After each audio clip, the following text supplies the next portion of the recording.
Hey there, everyone. Let's continue our conversation on vascular lymphatic conditions. We were just talking about peripheral artery disease. Now what we're going to do is talk about a specific manifestation of this condition, which is intermittent claudication. So intermittent claudication is a symptom of PAD, which can occur with an advanced buildup of plaque in the vessels involved. So it's not incorrect to think of it as, this is kind of advanced PAD, because it's gotten bad enough that you're having that demand ischemia. So this is going to be ischemic type pain affecting the calf, sometimes the thigh or the buttock, but mostly down onto the lower distal portions of the limb. And it's brought on by exercise and relieved by rest. So again, this is a demand ischemia etiology, which was originally caused by obstruction to healthy arterial flow. So I do want you to know that specifically the finding of intermittent claudication is in 1 in 5 people over the age of 65.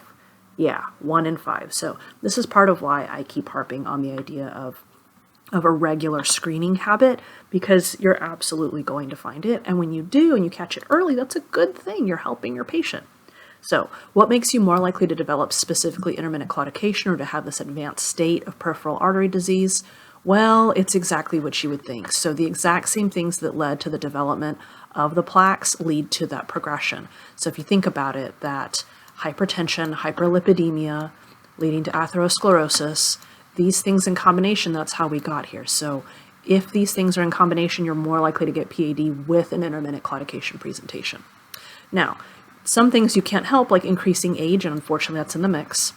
But some things such as smoking are something that you may want to talk about with your patient, or at least refer them to a cessation professional, because the presence of smoking drastically increases the risk of intermittent claudication. And it is painful. It is debilitating. It's frustrating as well. But diabetes, of course, is a hyperinflammatory state that it tends to create, of course, can also damage the vasculature and create more likelihood of intermittent claudication presentation. There is a small possibility that you get these high-intensity athletes that get this. I've seen this in some of my track and field athletes, but this is rare, and that's not what we're really talking about here. The vast majority of your patients, these are your older folks with a diabetes diagnosis who smoke. That's usually who you're seeing with this presentation. So what do? You try to manage the problems that led us here, right? So that's smoking cessation, control of the other diagnoses, and they absolutely need to stay compliant with their meds. As we get to the summer and farm, you'll realize that there are side effects, especially for statins, and people don't want to take them. So a lot of times the role of the PT is just keeping them on the straight and narrow course.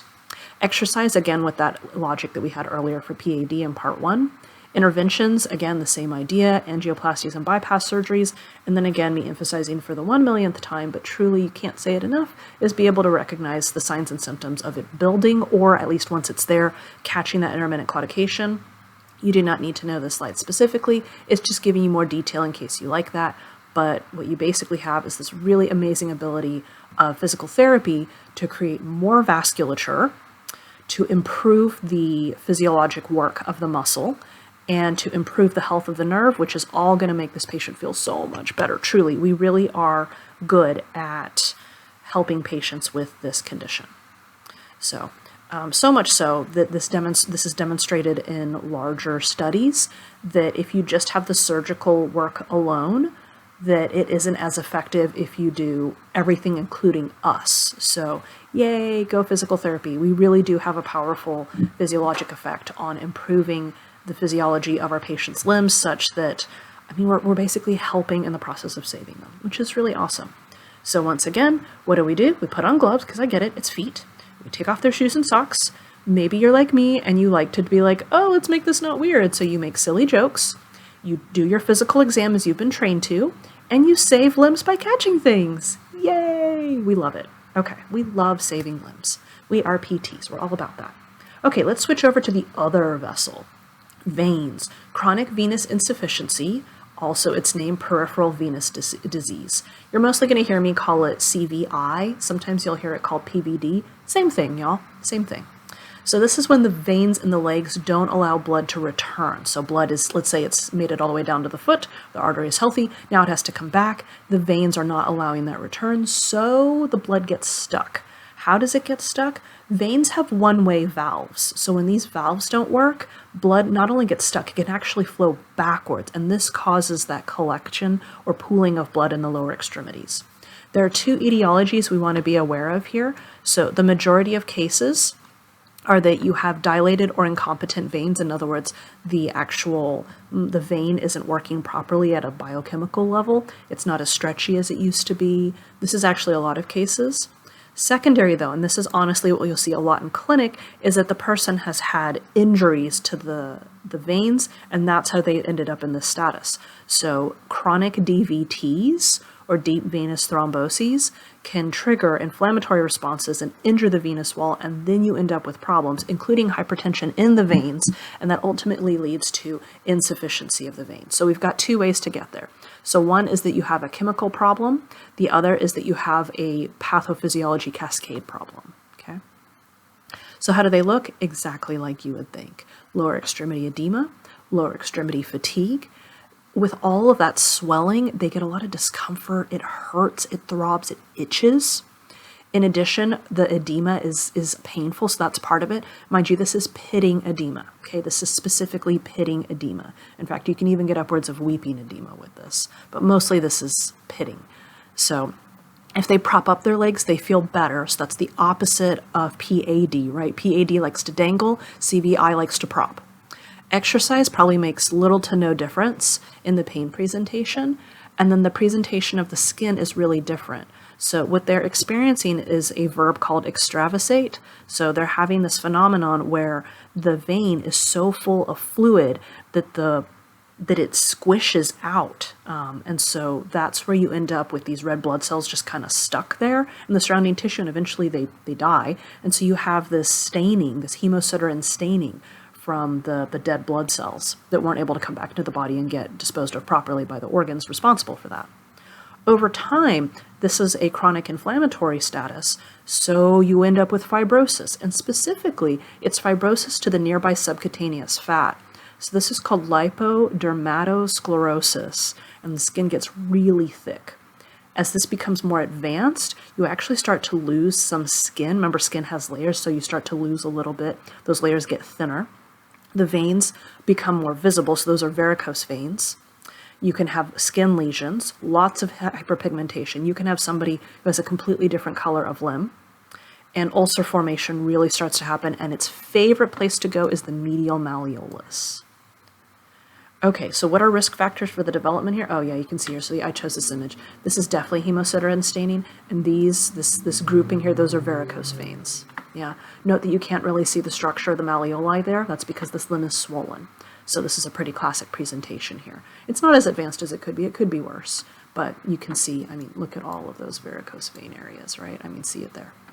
Okay, so things that people can't necessarily change. Women are more likely. There's a couple of conditions that make it more likely. If you've had a history of lower extremity injury, and this is almost always trauma injury, so somebody who's in a car crash or serious compression type injuries to the limb, and unfortunately just advancing age makes this more likely. But things that are something to keep in mind, and maybe it means that you have management on something like pregnancy, smoking, obesity, prolonged standing, DVTs, venous injury in general, hypertension, yes, use of oral contraceptives, or sedentary lifestyle. These are all factors where maybe you can have some sort of change in the way that those things go, or maybe you can, engage in behavioral changes to not do some of those things, such as smoking.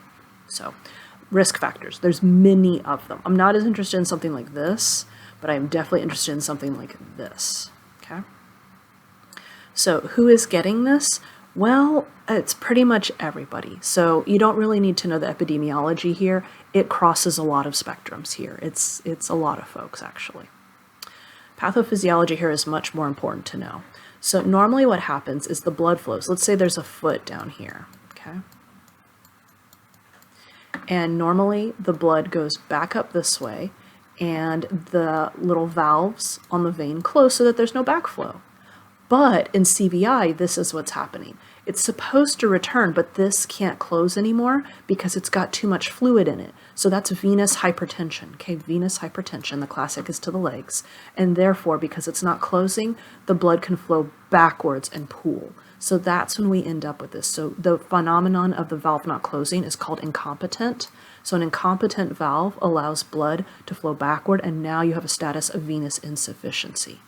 So part of what can happen is you can have that DVT rationale in which DVTs have caused damage to the walls, and that's why you have this issue. Sometimes the valves are scarred down. There's a lot of phenomenon that can cause this, including trauma, prolonged standing, and similar.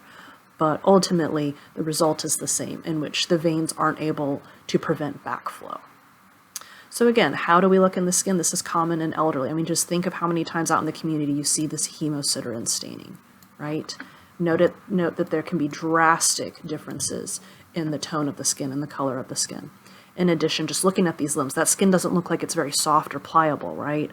So this is that tough and inflexible skin that tends to develop, and that's the combination of these traits. This is a very iconic presentation. So hemosiderin deposition and then tough and inflexible skin. I won't use this long term. I will use that the skin is tough and inflexible.